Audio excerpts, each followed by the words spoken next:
Iya. Jadi saya tanggapi ada 3 poin ya. Yang pertama terkait dengan sabat.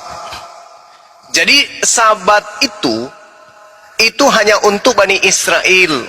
Dalilnya Keluaran 31 nomor 16 nomor 17.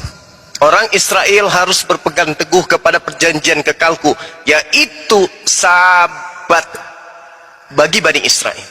Kalau ibu ingin mengikat diri, Anda nyamar seperti Bani Israel. Itu yang pertama. Kemudian yang kedua, terkait murid-murid Yesus memberitakan Injil.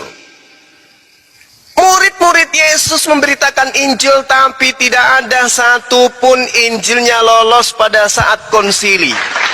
Pada saat ada kitab-kitab di kanon, kitab yang di kanon itu tidak meloloskan kemudian kitabnya murid Yesus. Itu yang pertama. Kemudian, ketika pola ini kita gunakan sebagai acuan, kita harus memahami bahwasanya Paulus lah yang menjadi titik tumpu berdirinya satu konsep yang disebut Katolik, Advent, Protestan, dan seterusnya. Dia mengatakan begini, dalam Galatia 1 nomor 16 nomor 17, aku diutus kepada non-Yahudi. Mana pengakuan bahwa Yesus memerintahkan ke-12 muridnya untuk non-Yahudi? Nggak ada. Yang ada, Yohanes 10 nomor 5 nomor 6, Yesus berpesan kepada ke-12 muridnya agar jangan ke Indonesia, agar jangan ke Medan, agar jangan ke Makassar, agar jangan ke Jakarta. Matius 10 nomor 5 nomor 6. Itu jelas itu. Maka kemudian ketika dikatakan ada pengajaran dari Yesus, yang mana? Ternyata dari Paulus. Apa buktinya? Coba kita lihat di Galatia 2 nomor 8. Petrus diutus kepada orang yang bersunat, padahal Petruslah yang memegang estafet, tongkat estafet pengajaran jemaat yang Yesus bimbing, yang Yesus pegang. Ternyata dia hanya untuk orang yang bersunat. Itu pengakuan siapa? Pengakuan Paulus. Yuk, Galatia 2 nomor 8. Petrus diutus kepada orang-orang yang bersunat, berarti Bani Israel. Dan aku diutus untuk non-Yahudi, berarti Roma, Yunani. Oke? Nah sekarang mari kita lihat.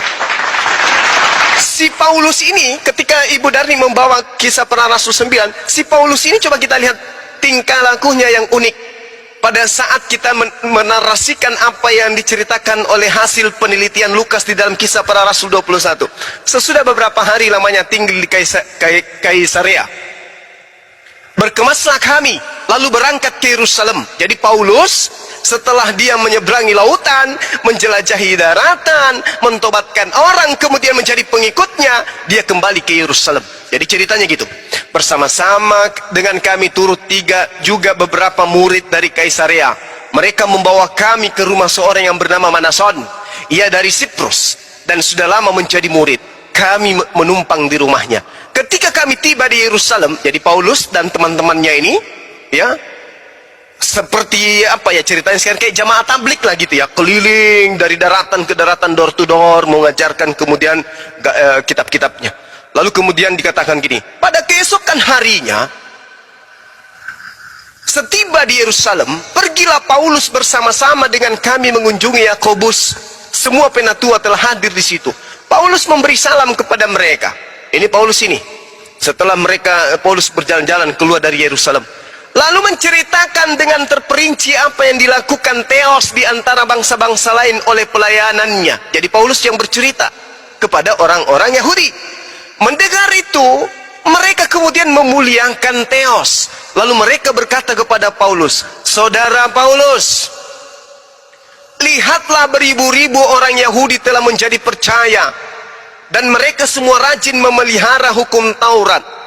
Tetapi mereka mendengarkan tentang engkau, bahwa engkau mengajar semua orang Yahudi yang tinggal di antara bangsa-bangsa asing untuk melepaskan hukum Taurat. Ini jadi Paulus diceritakan di sini mengajarkan kemudian orang-orang di luar yang hidup di tengah-tengah bangsa asing untuk menjadi Kristen, yaitu melepaskan hukum Taurat.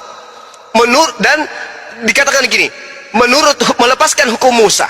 sebab engkau mengatakan supaya mereka jangan menyunatkan anak-anaknya dan jangan hidup menurut adat istiadat kita. Jadi bagaimana sekarang wahai Paulus? Tentu mereka akan mendengarkan bahwa engkau telah kembali ke Yerusalem, engkau telah datang kemari. Sebab itu lakukanlah apa yang kami katakan ini. Di antara kami ada 4 orang yang bernazar, bawalah mereka bersama-sama dengan engkau, lakukanlah pentahiran dirimu, maksudnya tobatkanlah dirimu dari menyesatkan orang-orang meninggalkan hukum Taurat, dirimu dan bersama-sama dengan mereka dan tanggunglah biaya mereka sehingga mereka dapat mencukurkan rambutnya. Maka semua orang yang akan tahu bahwa segala kabar yang mereka dengarkan tentang engkau sama sekali tidak benar. Coba, ini apa namanya? Wahai Paulus, kau tahirkan dirimu supaya isu yang didengarkan orang bahwa kamu meninggalkan hukum Taurat menjadi Kristen itu adalah tidak benar. Maka tahirkan dirimu, melainkan bahwa engkau telah memelihara hukum Taurat, kau tidak meninggalkannya. Tetapi mengenai bangsa-bangsa lain yang telah menjadi percaya, sudah kami tuliskan keputusan-keputusan kami, yaitu mereka harus menjauhkan diri dari makanan yang dipersembahkan kepada berhala, dari darah dan daging binatang yang mati dicekik dan di pencabulan. Maka pada hari berikutnya Paulus membawa orang-orang itu serta dengan dia, ia mentahirkan dirinya, dia bertaubat bersama-sama dengan mereka, lalu masuk ke bait Tuhan untuk memberitahukan bila mana pentahiran akan selesai dan persembahan akan dipersembahkan untuk mereka masing-masing. Ini Paulus melakukan pertobatan setelah dia pulang ke Yerusalem mengajarkan ajaran Kristen. Kalau ajarannya itu benar, kemudian kenapa dia harus melakukan pertobatan? Kenapa dia harus ditahirkan? Kenapa dia harus mempersembahkan persembahan? Kenapa? Sementara katanya ajarannya itu sudah benar. Itu yang kedua.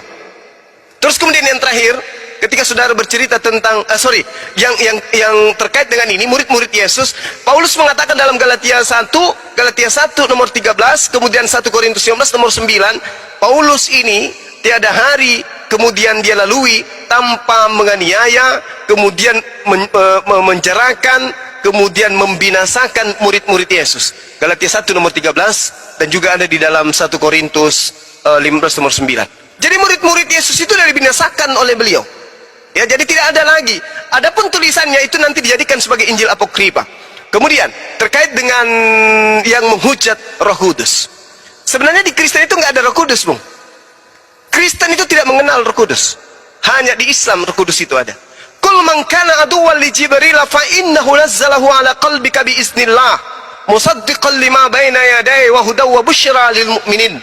Katakanlah wahai Nabi Muhammad, barang siapa yang menjadi musuh Jibril, maka ketahuilah bahwa dialah Jibril yang telah menurunkan Al-Quran ke dalam hatimu dengan izin Allah, membenarkan kitab-kitab terdahulu dan menjadi petunjuk serta berita gembira bagi orang-orang yang beriman. Siapa ini? Siapa ini kemudian Jibril ini? Jibril inilah Roh Kudus itu. Di mana dikatakan? Di dalam Al-Quran surah An-Nahl ayat 102. Kul man kana aduwwan li Jibril, dijawab kemudian Jibril ini adalah man kana aduwwan li Jibril, kemudian di dalam surah An-Nahl, surah An-Nahl ayat 102, Jibril inilah yang disebut kemudian Roh Kudus. Katakanlah wahai Nabi Muhammad, Roh Kudus inilah yang menurunkan Al-Quran kepadamu. Tadi siapa? Yang disebutkan tadi adalah Jibril. Jibril yang menurunkan Al-Quran. Kemudian dalam surah An-Nahl disebutkan sebagai Roh Kudus. Di situ dikatakan qul nazzalahu ruhul qudus min rabbika bil haqq. Jadi jelas Jibril itu adalah Roh Kudus, Roh Kudus itu adalah Jibril. Sementara yang menyampaikan pengajaran kepada Lukas, Markus, Matius, Paulus dan seterusnya, itu bukan Jibril, itu bukan Roh Kudus, tetapi mereka menuliskan berdasarkan keinginan-keinginan mereka masing-masing dari hasil penyelidikan. Demikian.